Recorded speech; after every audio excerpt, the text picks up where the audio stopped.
The main purpose of this bill is to provide for the development and strengthening of the national construction industry by establishing the Uganda Construction Industry Commission to effectively coordinate and regulate the national construction industry, to develop and strengthen the capacity of national providers, to provide appropriate technology and research in the construction industry, to establish, which is very important, a construction procurement aided capitalization scheme for contractors. It is intended to increase access to equipment, credit, and work to local providers. It is intended also to establish a construction levy, the levy which will support training, research, and the construction guarantee fund. It is supposed to establish a national database for providers, and we refer to it.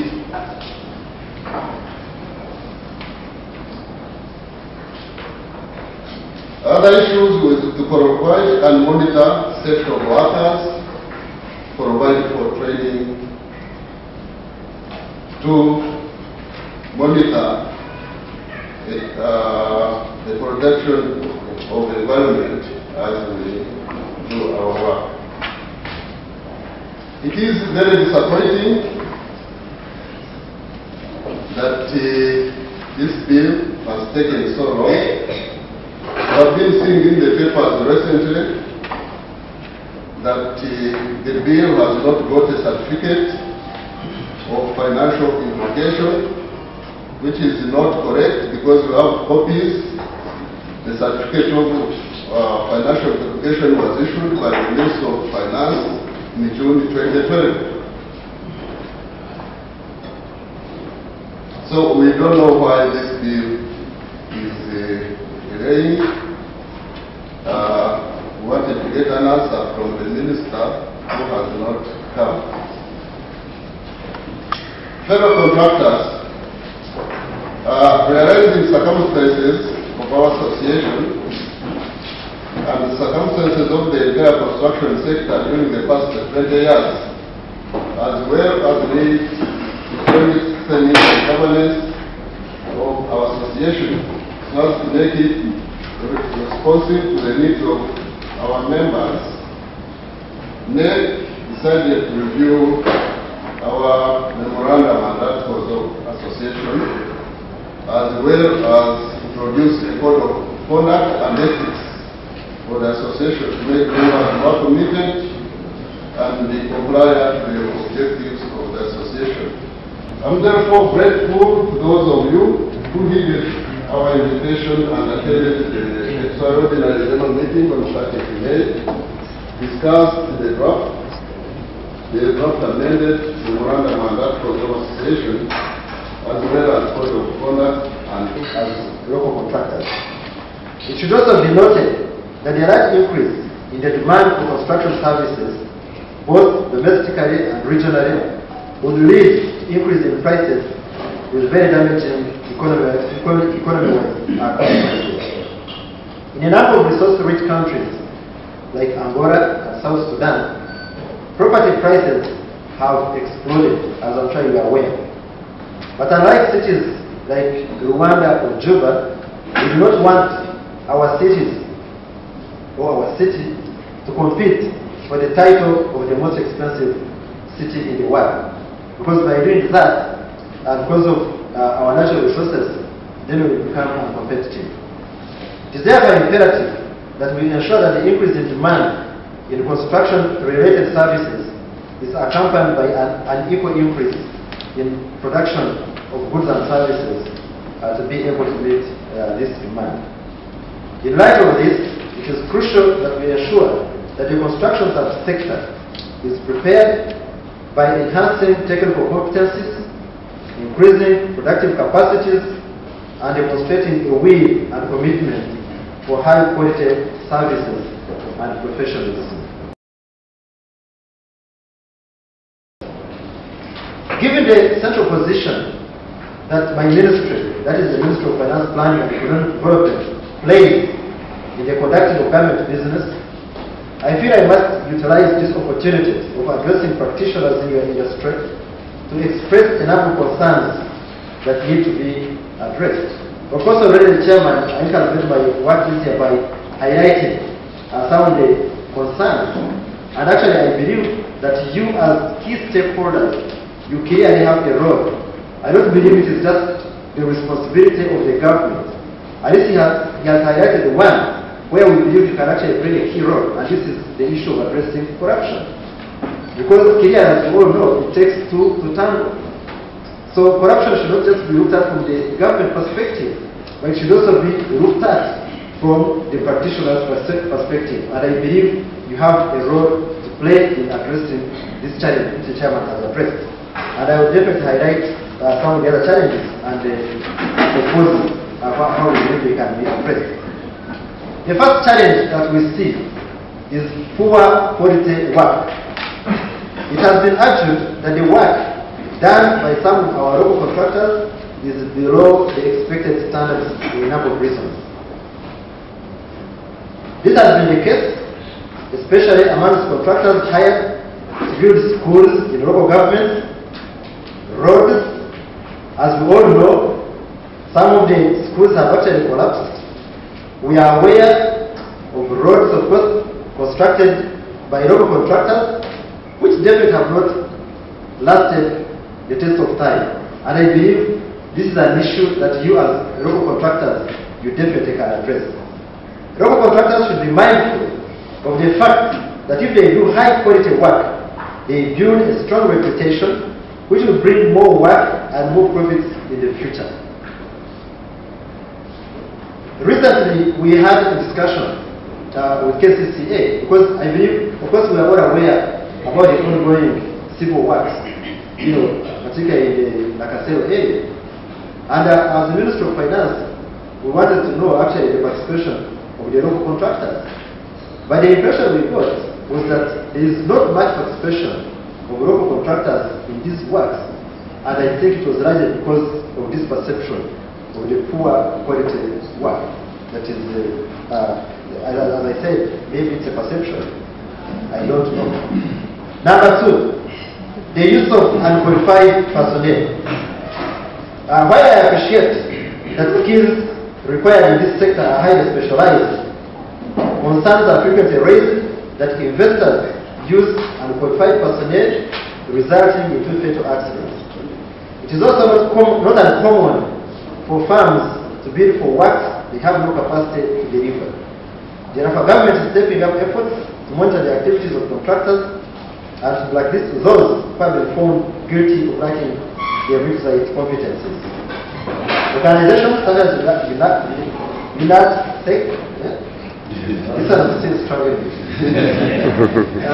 which play a significant role in maintaining professional ethics and standards, should be supported to the extent possible by all stakeholders, because they provide a vital service both to their members and to society as a whole, and hence complement government's own efforts. Your association, with the support of government, should play its role in addressing some of the concerns that I have highlighted. On its own part, government is pursuing a number of efforts to improve the capacity of local contractors. In a bid to enhance the capacity of local contractors, government is currently considering or implementing the following. Number one, promoting the acquisition of technical skills. Promoting the acquisition of technical skills. Significant resources have been invested through the Ministry of Education and Sports in the provision of skills through business, technical, and vocational education and training BITVET. Only recently, government launched the BITVET subsector strategic plan titled Skilling Uganda. The plan aims at building on earlier efforts in the subsector to enhance the quality of BITVET graduates. Entrenched within this plan is the inclusion of the demand side, that is employers and practitioners like you, in the determination of the kinds of skills to be imparted in the BITWET students. This will ensure that BITWET graduates do not merely have a certificate, but also have marketable skills and can make a useful contribution to the sectors that employ them. As you are aware, government scholarships are now available for outstanding students who wish to join public universities. In recent years, government has decided to award more scholarships to science students rather than those who are studying humanities, in a bid to fill the skills gap in technical areas like medicine and engineering. The construction industry, I'm sure, will benefit from this policy decision of the government. Number two, access to finance. Access to finance is an important part of the contractor's capacity. Many local companies are unable to take up lucrative contracts because they lack the funds to recruit skilled staff and procure the required equipment. Private lenders often argue that the risk they face probably that maybe the resources are not fully sufficient, but we're also working on that challenge to ensure that, if I take the example of roads, to make sure that we properly last financial year, we have made a big step this financial year, and I believe in the coming financial years, we will ensure that all the certificates which are going to fall due in the financial year are budgeted for, and we can actually ensure that they are paid. So there should be no reason why there is going to be any delayed payment, particularly in this sector. Government is also currently finalizing work. I thought you were going to thank me for that.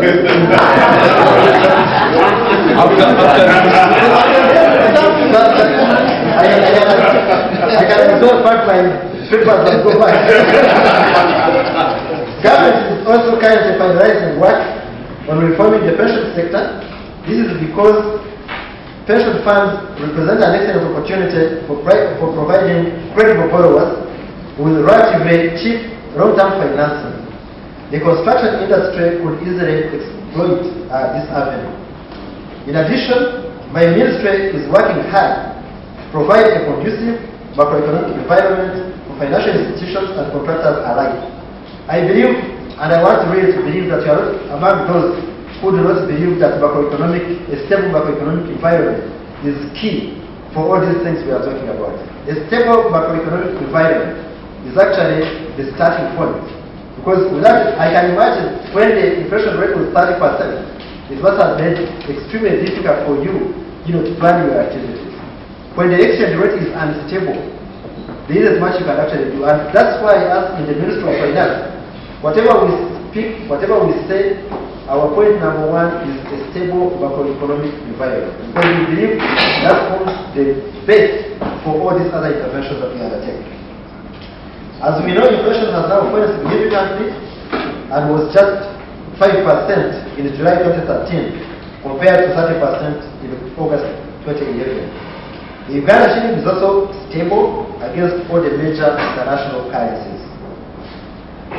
The third point is on legislation. A major concern with respect to the construction industry is legislation. To address this, a number of bills are now being discussed at different levels of government, and indeed the chairman has already alluded to this. Government is keen to establish the Uganda Construction Industry Commission, which will, among other things, enable closer monitoring of the activities of contractors to ensure higher standards in the industry. While there have been delays in this process, as the chairman again indicated, I'm happy to inform you that the Minister of Finance issued a certificate of financial implications, the draft which we give to whoever requests for. Before we do a certificate of financial implications, we have to be convinced that the commission or whatever is being proposed adds value to the work that is being done. So the fact that we have issued a certificate of financial implication is confirmation that we believe that this commission is necessary. So, of course, as the chairman again said, I believe the Minister of Works will be in position to explain the process regarding this commission.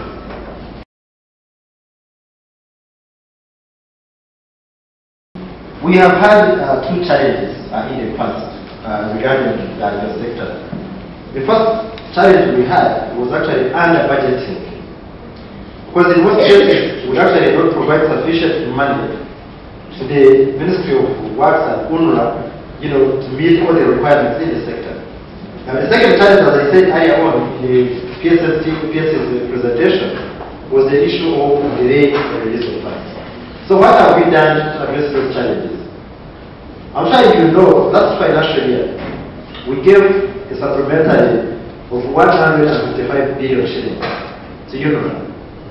First and foremost, the sectors under infrastructure, their resources are released 100%. 100%. Of course, as I said, that doesn't decide the problem under budgeting and maybe a delay of release. But this solves the problem of the fact that we do not cut the budgets of these institutions halfway in the financial year. So last financial year, we realized that UNRWA was going to have a backlog of unpaid certificates. So we gave a supplementary of 155 billion. I don't know if UNRWA is here. They are not here. As I speak today, and you can tell them, you can even quote me. As I speak today, they have not accounted for that supplementary. That is supplementary of last financial year. Now, we are also in a dilemma. We are a treasury, we are Ministry of Finance. We just don't dish out money. We expect accountability and value for money in return for these resources. So whatever you say, you also must hold your private sector also accountable for whatever they are doing. So we have, as I speak now, we have asked UNRWA, we say we don't just want this paper accountability, we actually want you to show evidence of the certificates which we are paying. 155 billion shillings for a poor country is not issue money. So we want you to help us also enforce accountability from your sectors. Number two, now on the question of under budgeting, this year we have tried as much as possible, financial year 13-14, we have tried as much as possible to put almost all the required financing for roads. I know we have a few issues in this quarter. We gave UNRWA close to 250 billion. Good enough, we have spent. UNRWA has already spent 98% of the money which we released in quarter one. At least for that, they are doing very well in terms of absorption. Ministry of Works is lagging behind. The quota is over halfway. I have seen they have only spent 9% of their money. Released in July, this is coming in September, only 9% has been spent. So as you discuss these issues, I think you really need to understand all those dynamics that you can actually, because it will help you actually hold the real, who is actually responsible for these issues. So we have tried to budget for the requirements for the sector. I know as we move on in the course of the financial year, we have made a commitment. We are not going to give any certificate and funding under UNRWA for this financial year. They have close to 2.5 trillion shillings. As I said, they are the biggest sector now in terms of budgetary allocations. We have made a commitment as Minister of Finance. We do not want to accumulate have any backlog on unpaid certificates. Of course, the challenge is also, I'm sure you cannot absorb yourselves, because we have seen situations where you also delay to complete this work. Good enough, we live in this society, we are also part of you. We know many of you as well. He's my friend. He's my friend. So we know what goes on. So there are delays on your side. So as we do our part, definitely we want you also to do your part, but as a Minister of Finance, we are committed to do our part. We are going to, we have improved on our release process. As I said, we want to make sure we have made a very clear commitment, and you should actually take us on this matter, that we are going to be releasing this money by the 15th of every first month of your quarter. If we don't do it, come and find us. Of course, we are not the ones who pay you at the end of the day. The one who pays you is actually UNRWA, Road Fund, or Ministry of Works. So as we do our part, you also need to follow up with these agencies and ensure. You need to question them. One of the reasons why we actually publish these releases in newspapers is actually to ensure that people have information. We have even opened a website now under Ministry of Finance specifically for the budget. I don't know how many of you have looked at it. And the whole reason is to ensure that information about the budget is transparent. So that people can actually question the government institutions. If Ministry of Finance released money on the 15th of July, now this is September, what are you doing with the resources? I'm sure you have had situations where money is returned to the consolidated fund. It is not government's business to give you money and you return it to the consolidated fund. When the government budgets, it expects you to spend the money. Government saves in a different way. The money they give an institution is for spending. But there are very, very situations, including last financial year, when resources are returned to the consolidated fund. So you, as stakeholders, need to ask this question. Some of these institutions, why are they not absorbing their resources? Last financial year, many institutions returned money to the consolidated fund. Almost 200 billion was returned. So why does an institution actually spend this money? So on our part, I can commit, we are committed to do our part.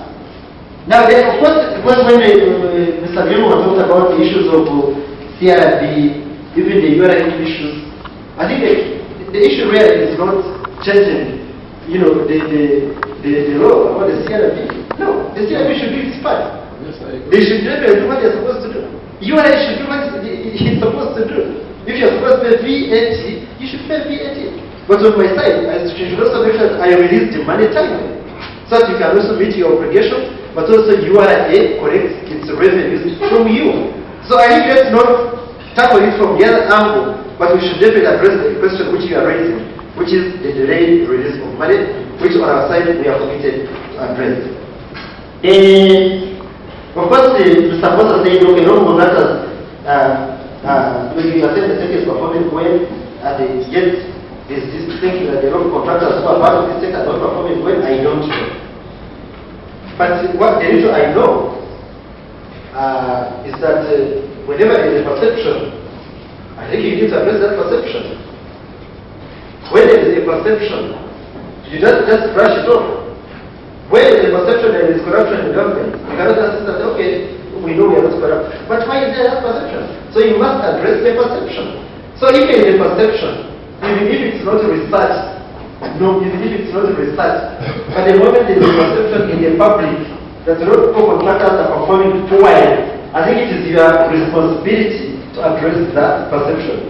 If you don't address that perception, then you have a problem. That's the issue I can say. Now on the road fund, of course the chairman is here, I've seen him. We have had a lot of discussions. We are moving. We are looking at the cabinet paper. Of course, our argument has been that the question is not just one of getting, because I don't want to start talking about the road fund in this meeting, because I didn't come to talk about the road fund. First of all, is also under the Ministry of Finance in a way. So I wouldn't want to start as throwing stones here and there. But the issue is that first and foremost, do you have the resources? That's number one. I don't want people to hide behind this requirement of that you must get the money directly from whatever it is. No. Of course, there is this kind of thinking that for every issue you must create a fund. There is so much proliferation of funds.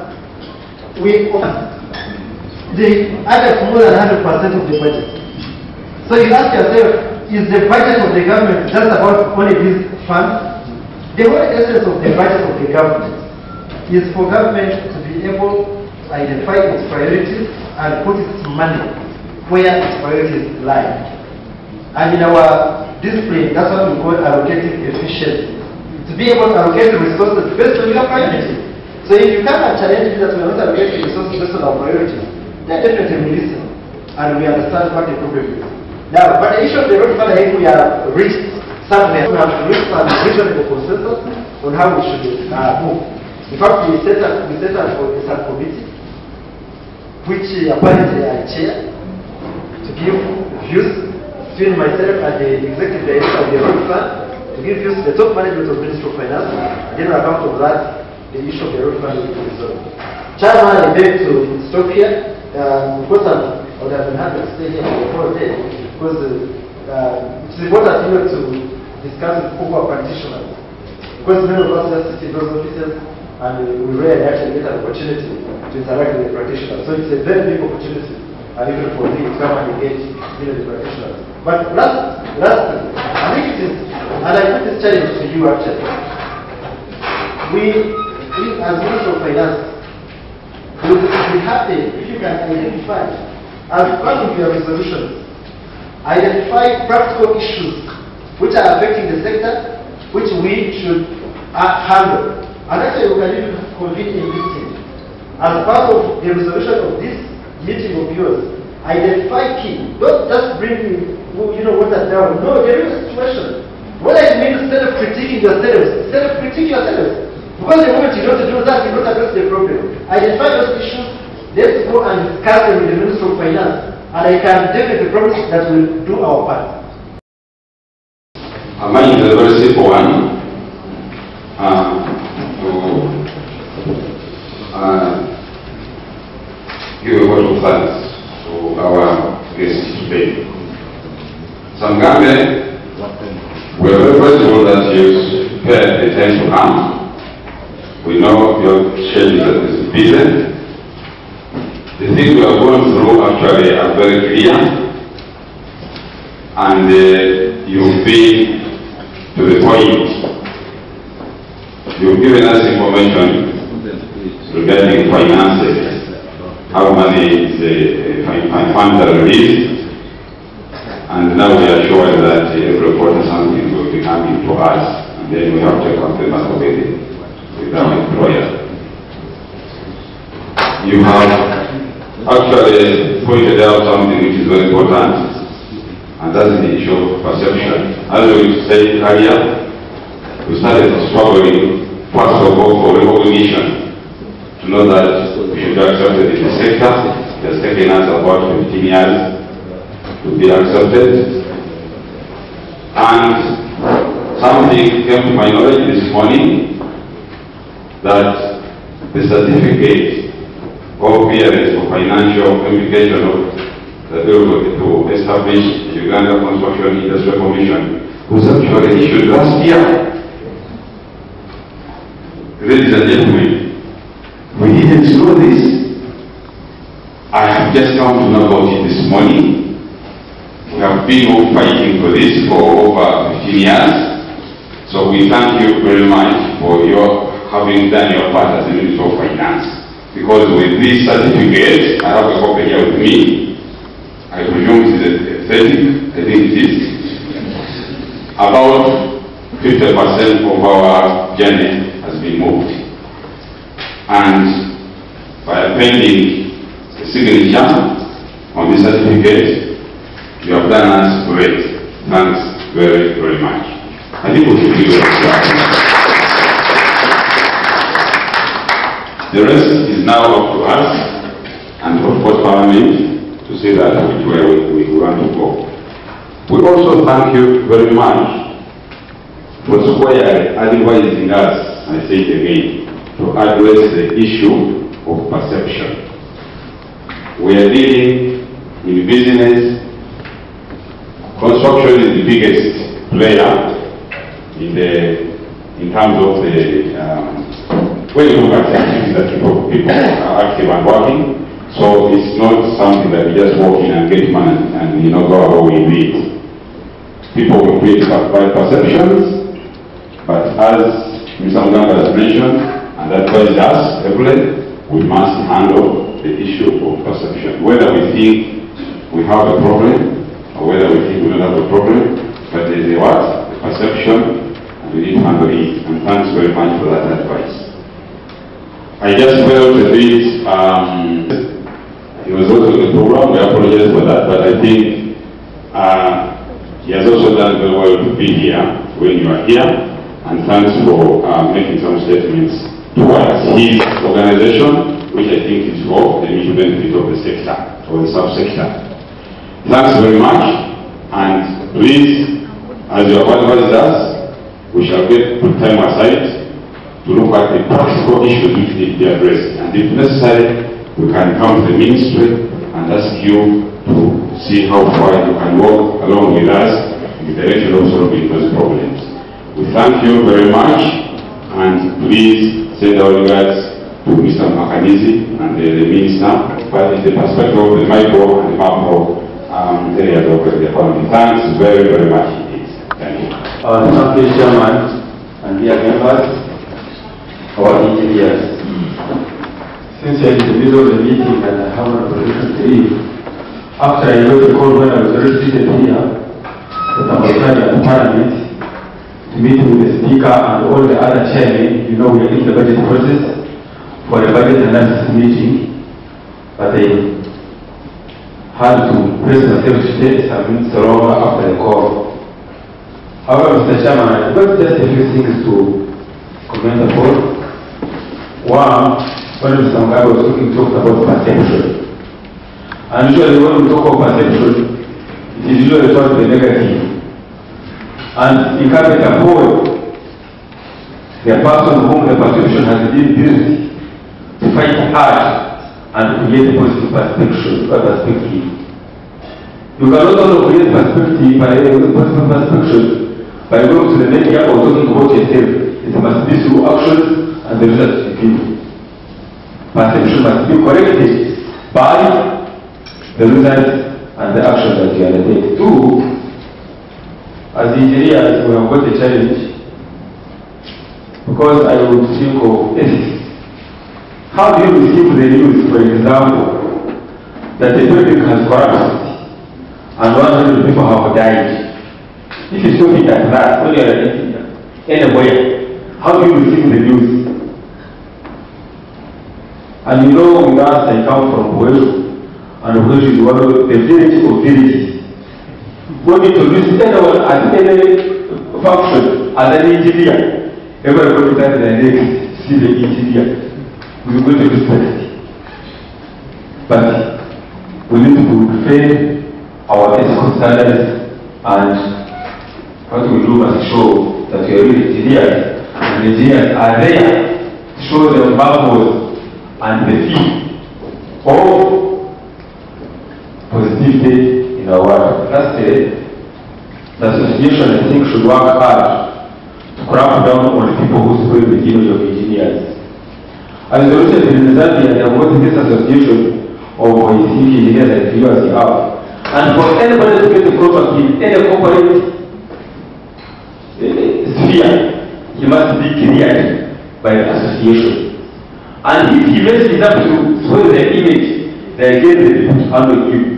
Either cancel the certificate or punish you any disciplinary measures, as you may know. So, as you are an engineer, I think we have some way to go so that our engineers can. We are not going to get back in the damage of engineers, but we are on the track towards down the drain. So, we are fighting very hard as legislators to fight corruption. Corruption is not about taking money from the office alone. Corruption is improper use of influence wherever you are.